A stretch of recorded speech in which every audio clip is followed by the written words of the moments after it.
Hi guys, நம்மள எல்லாருக்குமே உலகத்தில் இருக்கிற பல கண்ட்ரீஸுக்கு போய் சுற்றி பார்க்கணும்னு சொல்லி ரொம்பவே ஆசை இருக்கும். அப்படிப்பட்ட நபர் தான் நம்ம ஹீரோவும். அவருக்கு ஒரு கட்டத்தில் அமேசான் காட்டுக்குள்ளே போகிறதுக்கான வாய்ப்பு கிடைக்கிது. அங்கே போன பிறகு அவரே எதிர்பார்க்காம பல பிரச்சனைகள் அவருக்கு வர ஆரம்பிக்குது. இதுக்கப்புறம் அதுலேருந்து அவர் தப்பிச்சாரா இல்லையா, அங்கே என்னென்னலாம் நடந்துச்சு அப்படின்ற ஒரு சுவாரஸ்யமான கதையை சொல்லக்கூடிய படம் தான் 2017 ரிலீஸ் ஆன ஜங்கிள். இந்த படத்தோடைய முழு கதையை இந்த வீடியோவில் பார்க்க போகிறோம். அதுக்கெல்லாம் முன்னாடி உங்களுக்காக இந்த மாதிரி பல சுவாரஸ்யமான கதைகளை நான் கொண்டு வந்துட்டு இருக்கேன். அதுக்கெல்லாம் நீங்கள் பண்ண வேண்டிய ஒரே விஷயம், இந்த வீடியோக்கு ஒரு லைக் பண்ணிவிட்டு நம்ம சேனலையும் சப்ஸ்கிரைப் பண்ணிக்கோங்க. வாங்க இப்போ கதைக்குள்ளே போகலாம். படத்தோடைய ஸ்டார்டிங் சீனில் நம்ம ஹீரோவை தான் காட்டுறாங்க. இவர் பல நாடுகளுக்கு ட்ராவல் பண்ணிட்டு இருக்கக்கூடிய ஒரு ஆள். அப்படி தான் சவுத் அமெரிக்காவில் இருக்கிற இந்த இடத்துக்கும் வந்திருப்பார். அங்கே போட்டிங் பண்ணிட்டு இருக்கும்போது கண்ணாடி போட்ட ஒரு நபரை மீட் பண்ணுறாரு. அவர் கூட பேசி 2 பேருமே ஃப்ரெண்ட்ஸ் ஆகிக்கிறாங்க. அதுக்கப்புறமா அந்த கண்ணாடி போட்டவர் அவரோட ஃப்ரெண்டான கெவினை நம்ம ஹீரோவுக்கு இன்ட்ரடியூஸ் பண்ணுறாரு. அவர் பார்த்தீங்கன்னா ஒரு ஃபோட்டோகிராஃபர். அவரும் இந்த மாதிரி ஊர்களுக்கு ட்ராவல் பண்ணி ஃபோட்டோ எடுக்கக்கூடிய ஒரு ஆள் தான். ஸோ இப்போ இவங்க 3 பேருமே சேர்ந்து பேசிக்கிட்டே அந்த ஊரை வந்து சுற்றி பார்த்துட்டு இருக்காங்க. அடுத்த நாள் நம்ம ஹீரோ மட்டும் தனியாக போயிட்டு இருக்கும்போது அங்கே மார்க்கெட் மாதிரியான ஒரு இடம். அந்த இடத்துல கால் அப்படின்ற ஒருத்தரை மீட் பண்ணுறாரு. அவர்கிட்ட பேசும்போது தான் தெரிய வருது, கால் அப்படின்றவர் ஒரு கைடாக இருந்திருக்காரு. அவருக்கு இந்த பிரேசிலில் இருக்கிற எல்லா ஊருமே அத்துப்படி அமேசான் காட்டுக்குள்ளேயும் போகிறதுக்கான வழி எல்லாமே அவருக்கு தெரியும் போல். அது எல்லாமே நம்ம ஹீரோ கிட்ட சொல்லிட்டு இருக்கும்போது ஹீரோவுக்கு இது மேலே ஆர்வம் ரொம்பவே அதிகம். அதனாலேயே அவர் வந்து இன்னும் என்னெல்லாம் தெரியும் அப்படின்ற மாதிரி கேட்டு தெரிஞ்சுக்கிறாரு. அப்போ பார்த்தீங்கன்னா அமேசான் காட்டுக்குள்ளே நிறைய பழங்குடியினர் இன்னும் வாழ்ந்துட்டு இருக்காங்க. அவங்களாம் மனுஷங்களை கொல்றவங்க கிடையாது, அவங்களும் சாதுவானவங்க தான். அவங்களெலாம் பார்க்கணும்னு நினச்சனா நீ என் கூட வரலாம் அப்படின்ற மாதிரி சொல்கிறாரு. நம்ம ஹீரோவும் அதுக்கு ஓகே அப்படின்ற மாதிரி சொல்ல, ஆனால் என் கூட இன்னும் 2 ஃப்ரெண்ட்ஸ் இருக்காங்களே, அவங்களையும் கூட்டு வரலாமா அப்படின்ற மாதிரி சொல்லும்போது அவரும் ஓகே அவங்களையும் கூட்டு வா அப்படின்ற மாதிரி சொல்றாரு. இப்போ அவங்க கிட்ட போயிட்டு நம்ம ஹீரோ கேட்க, அதுக்கு அவங்க 2 பேருமே யாருனே தெரியாத ஒருத்தருக்குள்ள நம்ம எப்படி போக முடியும், அவர் கைடுன்னு நம்ம எப்படி நம்ப முடியும் அப்படின்ற மாதிரி கேட்குறாங்க. அதுக்கு நம்ம ஹீரோவும் எப்படியோ கன்வின்ஸ் பண்ணி ஒத்துக்க வச்சிடறான். இதுக்கப்புறம் இவங்க எல்லாம் அந்த காட்டுக்குள்ளே போகிறதுக்காக திங்ஸ் எல்லாமே பர்ச்சேஸ் பண்ணிட்டு இருக்காங்க. சாப்பாடு அதிகமாக வாங்கிக்கல, ஏன்னா காட்டுக்குள்ளே நமக்கு அதிகமான உணவு கிடைக்கும். அதனால மற்ற திங்ஸ் எல்லாமே வாங்கிக்கணும்னு சொல்லி அது எல்லாமே பர்ச்சேஸ் பண்ணிட்டு இருக்காங்க. இப்போது அங்கேருந்து ஒரு வழியாக காட்டுக்குள்ளேயே நடக்க ஆரம்பிச்சிடுறாங்க. நடந்து 3 நாள் ஆகிடுது. அப்போது அங்கே இருக்கிற காட்டுவாசிங்க குரூப்பையும் அவங்க மீட் பண்ணுறாங்க. அன்றைக்கி ஒரு நாள் நைட்டு மட்டும் அவங்க கூட ஸ்பெண்ட் பண்ணுறாங்க. அவங்க எப்படி வாழ்கிறாங்க, அவங்களோட லைஃப் ஸ்டைல் எல்லாத்தையுமே பார்த்து ரசிச்சிட்டு இருக்காங்க. அண்ட் அடுத்த நாள் அவங்க எல்லாருக்கும் பாய் பாய் சொல்லிட்டு அங்கேருந்து நடக்க ஆரம்பிச்சிடுறாங்க. போகிற வழியில் பார்த்தீங்கன்னா பார்க்குற குரங்கு அது எல்லாத்தையுமே அடித்து சாப்பிட்டுட்டு போயிட்டுருக்காங்க. அப்போது ஒரு இடத்துல நம்ம ஹீரோ பார்த்தீங்கன்னா மரத்து மேலே கையை வச்சிருப்பான். அதில் ஒரு எறும்பு அவனோட கையில் கடிச்சிரும். அதை கடித்தவொடனே பயங்கரமாக வலிக்க ஆரம்பிக்குது. இவனும் கத்துறான். அதை பார்த்த காலுமே அது ஒரு ஃபயர் ஆண்ட்டு. அது கடிச்சது அப்படின்னா உடம்பு எரியிற அளவுக்கு வலிக்கும், அதெல்லாம் ஒன்றும் இல்லை சரியாக போயிடும் அப்படின்னு மாதிரி சொல்கிறாரு. இப்போது அவன் மட்டும் கிடையாது, அந்த இடத்துல கண்ணாடி போட்ட ஒருத்தர் இருப்பான்ல, அவனோட பேர் மார்க்கஸ். அவனுக்கு பார்த்தீங்கன்னா கால் ரொம்பவே வலிக்குதுன்னு சொல்லி கீழே உட்காந்துடுறான். அதுக்கப்புறம் தான் சாக்ஸை கழட்டிட்டு பார்க்குறாங்க. அவன் காலில் பயங்கரமாக காயம் ஏற்பட்டுருக்கு. 3 நாளுக்கு மேலே நடந்துகிட்டு இருக்காங்கல்ல, அதனால தான் அவனுக்கு அப்படி ஒரு காயம் வந்திருக்கு. இதுக்கு மேலே இவரால் நடக்க முடியாது, நம்ம வந்த வழியாகவே மறுபடியும் போயிடலாம் அப்படின்ற மாதிரி ஒரு பிளான் பண்ணுறாங்க. ஆனால் அப்போ தான் கெவின் பார்த்தீங்கன்னா நம்ம இதுக்கு மேலே நடக்க வேணாம், அங்கே இருக்கிற ஒரு ஏரி இருக்குல்ல, அது வழியாக போட்டு செஞ்சு அதில் நம்ம போயிடலாம், நடந்தால் தானே கால் வலிக்கும் அப்படின்ற மாதிரி சொல்லி ஒரு சின்ன படகு மாதிரி ஒன்று பண்ணுறாங்க கட்டையெல்லாம் வச்சு. அந்த படகுல ஏறிட்டு அப்படியே அந்த தண்ணியில் துடுப்பை போட்டு போயிட்டே இருக்காங்க. கொஞ்ச நேரத்துக்கு நல்லா தான் போயிட்டு இருக்குது. அதுக்கப்புறமா தண்ணியோட அலை வந்து அதிகமாக வர ஆரம்பிக்குது. அப்போ பார்த்தீங்கன்னா துடுப்பை இந்த பக்கமாக போடு அந்த பக்கமாக போடுன்னு காலும் கெவின் மாற்றி மாற்றி சொல்லி சண்டை போட்டுக்கிறாங்க. அப்புறம் ஒரு ஓரமாக அந்த படகை நிப்பாட்டி வச்சுட்டு அப்போ கால் பார்த்தீங்கன்னா இதுக்கப்புறம் நான் இந்த பயணத்தில் வரமாட்டேன், நான் லீட் பண்ண போகிறதில்ல, கெவினையே நீங்கள் லீட் பண்ண வச்சுக்கோங்க, அவன் கூட போங்க அப்படின்னு நம்ம சொல்கிறாரு. இதை கேட்டு இவங்க 2 பேருமே இல்லை அப்போல்லாம் வேணாம், நீங்களே எங்கள் கூட வாங்க கைட் பண்ணுங்க அப்படின்னுமா சொல்கிறாங்க. ஆனால் என்ன சொன்னாலுமே நம்ம கேர்ள் ஒத்துக்கவே இல்லை. நான் மறுபடியும் வந்த வழியிலே போகிறேன், நீங்கள் உங்கள் பயணத்தை கண்டினியூ பண்ணுங்க அப்படின்னுமா சொல்கிறாரு. அப்போ தான் நம்ம கெவினுக்கும் ஹீரோவுக்கும் ஒரு ஐடியா. மார்க்கஸ்க்கு அடிபட்டுக்கல, அவனால் இதுக்கு மேலே வர முடியாது, சரி கேர்ள் நீங்கள் போகும்போது மார்க்கஸையும் கூட்டு போயிடுங்க அப்படின்னுமா சொல்கிறாங்க. அதுக்கு மார்க்கஸும் ஓகேன்றான். இப்போது நம்ம கேர்ளும் மார்க்கஸும் இங்கேருந்து கிளம்பலான்னு ஐடியா பண்ணிட்டாங்க.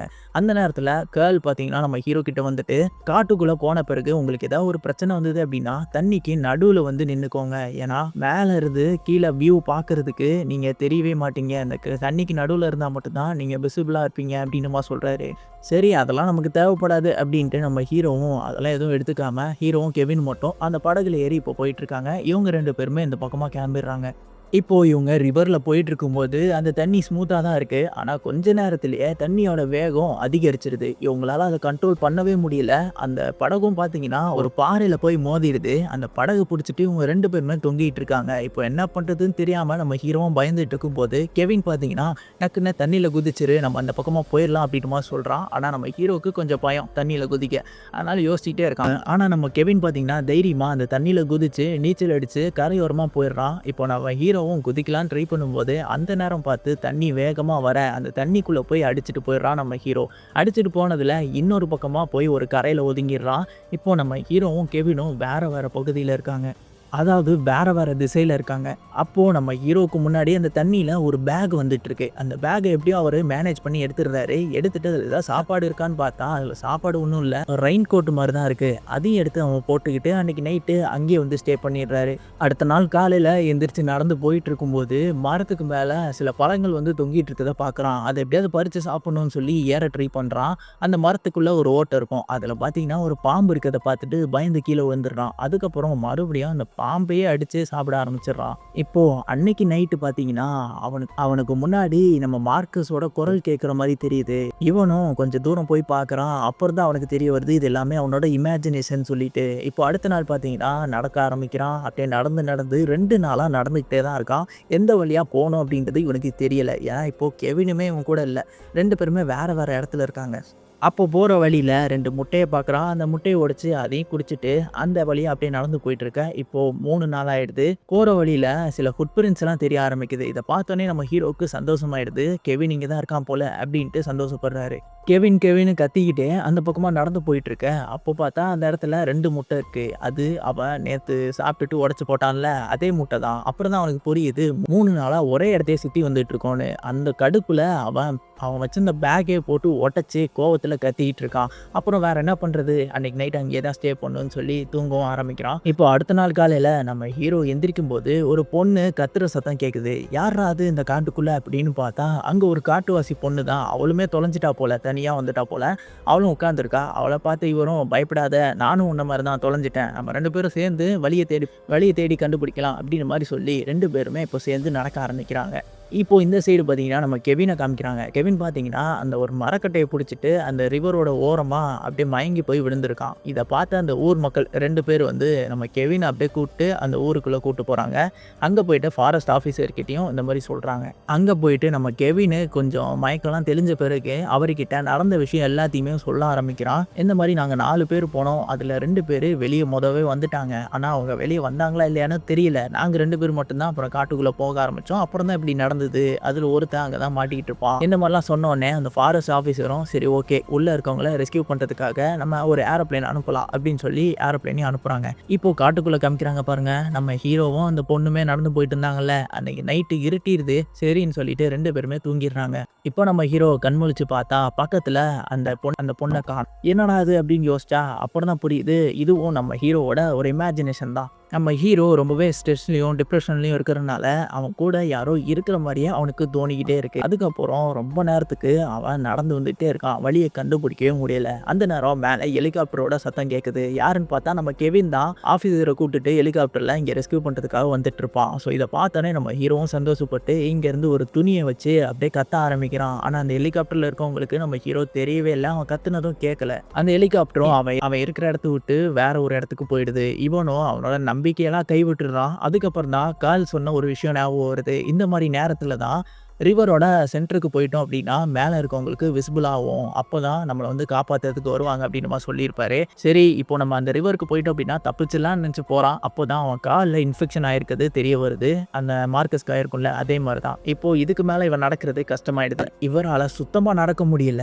எனர்ஜியும் இல்லைங்க. அந்த அளவுக்கு தவழ்ந்துக்கிட்டே போயிட்டு இருக்காரு. அப்போ போயிட்டே இருக்கும்போது ஒரு மரத்துக்கு மேலே அந்த ஃபயர் ஆண்ட் இருக்கும்ல, அந்த ஆண்ட் நிறையா இருக்கிறத பார்க்குறாரு. அப்புறம் தான் ஒரு ஐடியா பண்ணி அவரோட டிஷர்ட்டையும் கழட்டி கழட்டிட்டு அந்த மரத்த புடிச்சு ஆட்ட ஆரம்பிக்கிறாரு. அந்த மரத்துல இருக்கிற எல்லா பயிராண்டுமே அவரோட உடம்புல ஃபுல்லா ஏறிக்குது.